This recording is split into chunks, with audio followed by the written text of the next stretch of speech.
નમસ્કાર મિત્રો, છેલ્લા કેટલાક સમયથી મોરબી જિલ્લા અને સુરેન્દ્રનગર જિલ્લામાં વીજ પોલને વળતરને લઈ આંદોલન ચાલી રહ્યા છે. હળવદ ધાંગધ્રાના ધારાસભ્ય છે પ્રકાશભાઈ વરમોરા.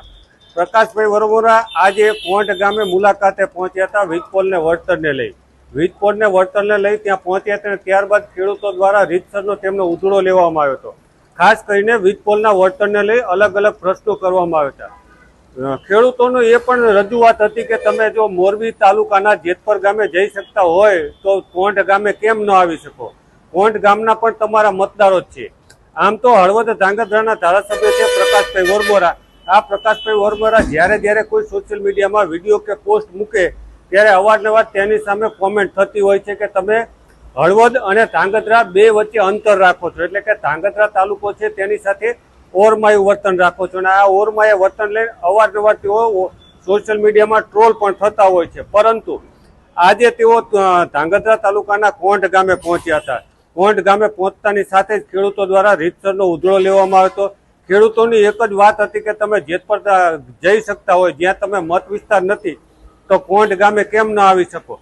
મહત્વની વાત એ છે કે હળવદ તાલુકાનું સાપકડા ગામ હોય, કોંટ ગામ હોય, જેતપર ગામ હોય, આવા અલગ અલગ વિસ્તારોમાં વીજ પોલના વળતરને લઈ છેલ્લા ઘણા લાંબા સમયથી આ આંદોલનો ચાલી રહ્યા છે.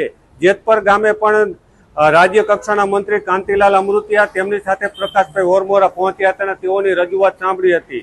પરંતુ સાપકડા ગામે પણ ઘણા લાંબા સમય સુધી સંઘર્ષ ચાલ્યો. અંતે ખેડૂતોની જીત છે. ખેડૂતોને યોગ્ય વળતર મળ્યું છે ને તેને લઈ રાજકીય નેતાઓનું સન્માન પણ કરવામાં આવ્યું હતું. તમે વિડીયો પણ જોયા છે કે પાલભાઈ આંબલિયા હોય, જિગ્નેશ મેવાણી હોય કે અન્ય રાજકીય નેતાઓ તેઓનું સન્માન કરવામાં આવ્યું હતું.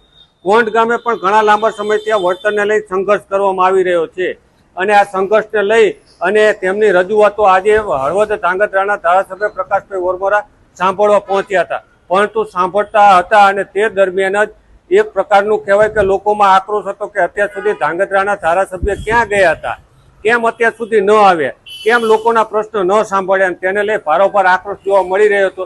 ત્યારે શું કહી રહ્યા છે ખેડૂતો અને કેવો છે આક્રોશ, જોવો આ વિડીયો. કોંટ બાબતે આ હાઈ ટેન્શન વાળા એને ખેડૂતોને હેરાન કરે છે.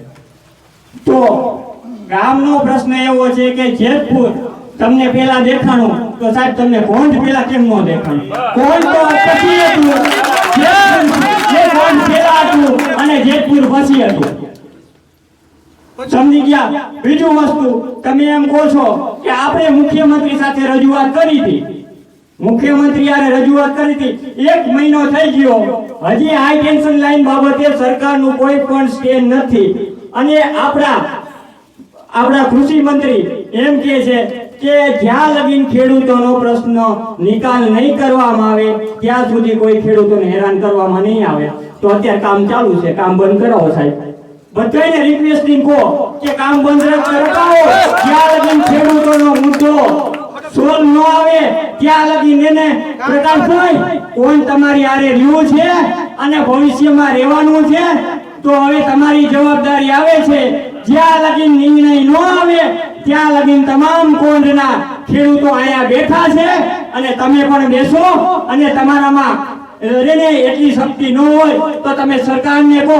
અત્યારે અમારા ખેડૂત અમારા મતના કારણે અત્યારે અમારી પાસે જવાબ માંગે છે અને તમારી પાસે ન હોય તો તમે અત્યારે રાજીનામું આપો. સમજી ગયા? આપણે મહિનાથી લડીએ છીએ, તમે મહિનાથી રજૂઆત કરી છે. અમે એમ નથી કહેતા તમે રજૂઆત નથી કરી, રજૂઆત ઘણી ઠેકાણે કરી છે. અમને ગાંધીનગરના રોડે ચડાવ્યા. 1 મહિનાથી આશ્વાસન નથી આપ્યું કે આજ વધે કાલ વધે. મીડિયામાં નિવેદન આપે છે તમામ મંત્રી, મુખ્યમંત્રી અને સાંસદ સભ્ય એમ કહે છે કે ખેડૂતોનું વહેલામાં વહેલી તકે નિવારણ આવશે. પણ કેદી આ લાઈન ઊભી થઈ જાય પછી? અને આ સાહેબ હું તમને ધર્મજ ગામનો આ મુદ્દો કહું છું કે ડીસી સાહેબે ઓર્ડર કરેલો 3/7/2025 નો જે પાક નુકસાની છે તે હજુ સુધી એમને 1 પણ રૂપિયો ચૂકવવામાં નથી આવ્યો. તો આપણે મેહુલભાઈ જેમ વાત કરી કે ફાઉન્ડેશન ભરાઈ ગયું, ફાઉન્ડેશન ભરાઈ ગયા પછી 40% રકમ નિયમ પ્રમાણે નાખવી પડે કે ન નાખવી પડે રકમ? અત્યારે કોઈ ખાતામાં 1 રૂપિયો આવ્યો? ફાઉન્ડેશન ભરાઈ ગયું કે નથી ભરાઈ ગયું? લગભગ 15 પોલમાં ફાઉન્ડેશન ભરાઈ ગયું છે અંદાજિત. હોય તો એટલું એક પણ રૂપિયો નથી આવ્યો.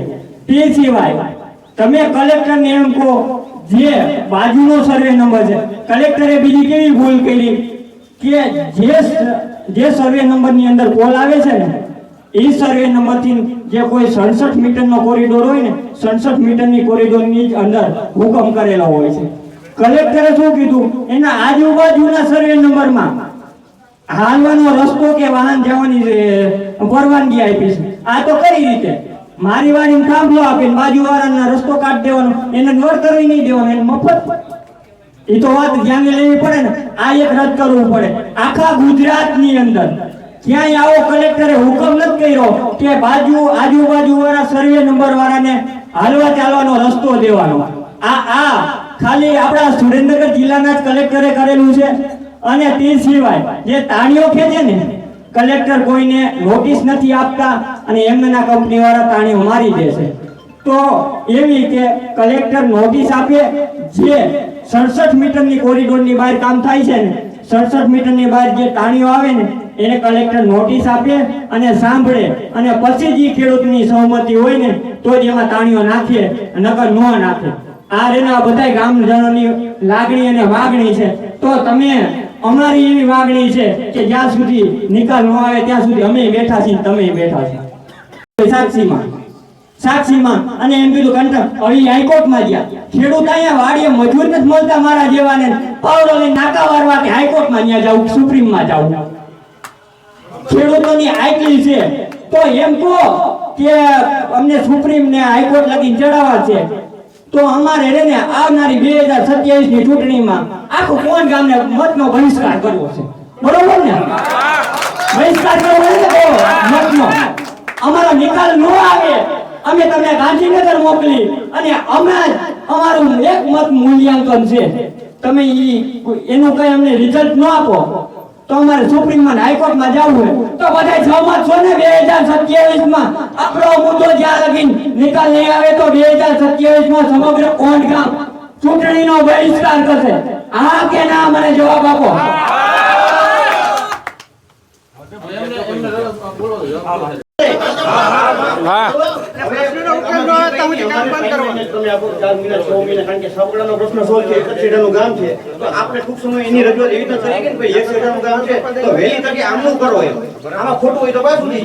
બીજા નંબરમાં વાત સાંભળજો કે ભાઈ અત્યારે જે નુકસાન કરે છે તો બરોબર એ નુકસાન કરે છે, નુકસાનની કોઈ માપણી કરીને ડાયરેક્ટ આગળ વધી જાય, જેમાં પાણા નાખી દે છે, એ બધી વસ્તુ તમે સૂચન કરજો.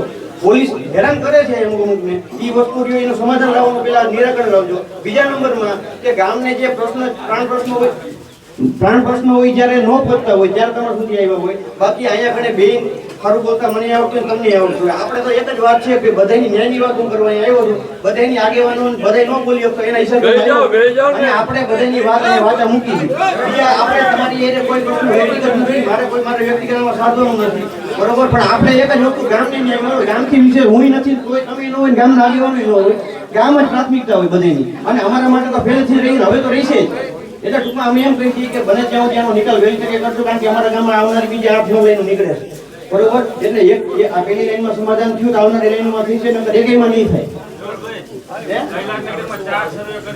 એટલે આવનારી લાઈનમાંથી અમારા ગામમાં 7 લાઈનનો પ્રશ્ન પર લાઈન સર્વે થઈ ગયું છે. એટલે આમાં પહેલીમાં જે નિવેડો આવશે બધામાં આવશે.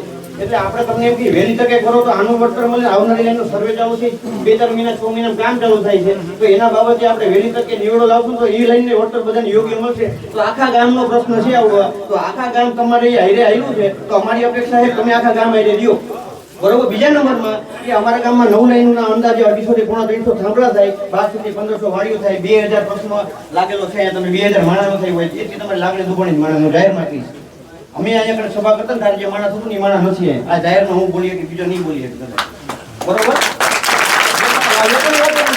બરોબર, બધાને એવું છે તમે પ્રશ્ન સોલ્વ કરજો ને આવનાર સમયમાં સાહેબ આ પરિસ્થિતિ ગામની છે ને એ નહીં રહે. અમે લાગણીથી ગામ એક રહે અને એક જ રહેવું જોઈએ. એટલે તમે વહેલી તકે આનો નિવેડો લાવજો, નકર સાહેબ આનું પરિણામ ગામમાં બીજી ગો કરે એવું અમે નથી ઈચ્છતા. એટલે ટૂંકમાં બને ત્યાં અમે અમારો નહીં પણ બધાનું એવું કરજો તો અમારા ગામને ન્યાય મળે. ખોટું છે બધાય? હજી પણ કંઈક કેવું હોય તો કામ જાવ છે. અને બીજાનો માટે વોટ આપ્યો કે કઈ પણ ગામ ઉપર આપતા હોય કોઈ પણ પ્રોબ્લેમ થાય તો દેવપાલસિંહ પ્રકાશભાઈ તમને ફોન કરી અને તમે હાજર ઉભા રહી શકો. પણ જયુભાઈએ તમને ફોન કર્યા હતા પ્રકાશભાઈ, એસપી સાહેબ હતા, સોરી મતલબ ડીએસપી સાહેબ હતા, પુરોહિત સાહેબ, એમને એવું કીધું કે પ્રકાશભાઈને તમે કહો કે એસપી સાહેબને કહી દે એટલે અમે તમને આ જેટલા બધા પકડ્યા ને બધાને અમે કે છોડી દીધું. જયુભાઈ તમને ફોન કર્યા હતા, તમે વાત કરી શક્યા નહીં. વાત કરવાનું કારણ ના એવી વસ્તુ નથી. પણ કહેવાનો મતલબ એ લોકો અમારી જે ઉપર જે કર્યું હતું જુલમ ગુજાર મારે જે વિધોભાઈ સાંભળો નથી આવતું, પણ છતાં હું ગામમાં રહેતો. મારે એક ગામ મારે સાંભળો મારી વસ્તુ, મારા એક વિધોભાઈ સાંભળો હતો તો ગામમાં રહેતો. પણ જે બીજા નિર્દોષ હતા ને નાના છોકરા એમને પોલીસ વાળા કેવી રીતના માર્યા તમે જોયા છે કદાચ વિડીયો, કેવી રીતના ચાલી મારે. એટલે હું તો એવું કહું કે પ્રકાશભાઈ બધાને ખોટું લાગે ને તો માફ કરજો. જે પીવી ઝાલા જ્યારે જીવતા હતા ને એ વખતમાં ગાડી નથી આવતી, બાકી અત્યારે બધું નફું પડી ગયું. માફ કરજો, તમને કદાચ ખોટું લાગતું હશે મારા શબ્દ, પણ જ્યારે એ વ્યક્તિ જ્યારે જીવતા હતા ને ત્યારે ગાડી ગામમાં નથી કરી, અત્યારે હાવ નફરું પડી ગયું. કારણ કે આવડું મોટું કોંટ અને માથા પર કોંટ કહેવાય, અને કોંટની જો આપણું જાતી હોય ગામમાં ઘટેલી ગાડીમાં લઈ જતો. અને હું તો એમ કહું હાવ બધા હું બધું કેવું હોય તો અમારું કોંટ કહેવાય. બસ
એટલે પણ 400 મહિને 12 મહિને 2 વર્ષે 10 વર્ષ સોલ્વ તો થઈ છે ને પ્રશ્ન આવડવા એમ પ્રશ્ન તો બધા આગેવાન નો પણ અત્યાર સુધી કઈ કર્યું નથી એમ વાત ન કરો ના અત્યાર સુધી એવી રીતે વાત કરતા એવી રીતે